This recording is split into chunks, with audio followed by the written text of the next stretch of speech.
како и за сите тумори, покрај надворешната средина, а за кожните тумори тоа е пред се сонцето. И тоа сонцето не само природното сонце. Денеска имаме луѓе кои користат и вештачки извори на сонце, солариуми, и докажано е дека тие имаат штетно влијание на кожата. Значи тоа не е нешто што е претпоставка, туку е докажано дека тие ја зголемуваат инциденцата значи честотата на појавување на туморите, меѓутоа секако како и за сите други тумори и генетските факторите од организмот, од натре се тие што имаат свое влијание на развојот на карциномите на кожата. Затоа луѓето што се со светло тен на кожата, со светли очи, што имаат повеќе оние флеки дамкавост по телото,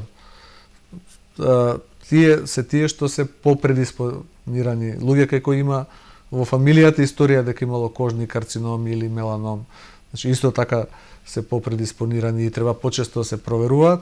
Сето тоа се фактори кои треба да се земат предвид. Тие луѓе треба да се штитат повеќе од сонце, треба почесто да прават контроли на кожен доктор, на дерматолог.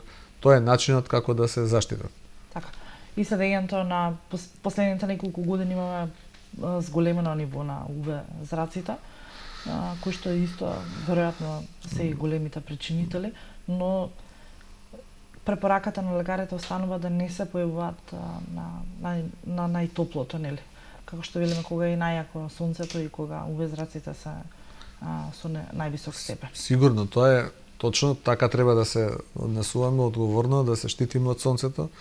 Денеска поради нарушувањата на животната средина, од многу фактори, бидејќи луѓето за жал не сме свесни дека самите со своето однесување ја нарушуваме средината во која живееме. Озонската обвивка е порозна, ултравиолетовите зраци имаат многу пострашен ефект врз воопшто живите организми, така и врз кожата, врз човекот.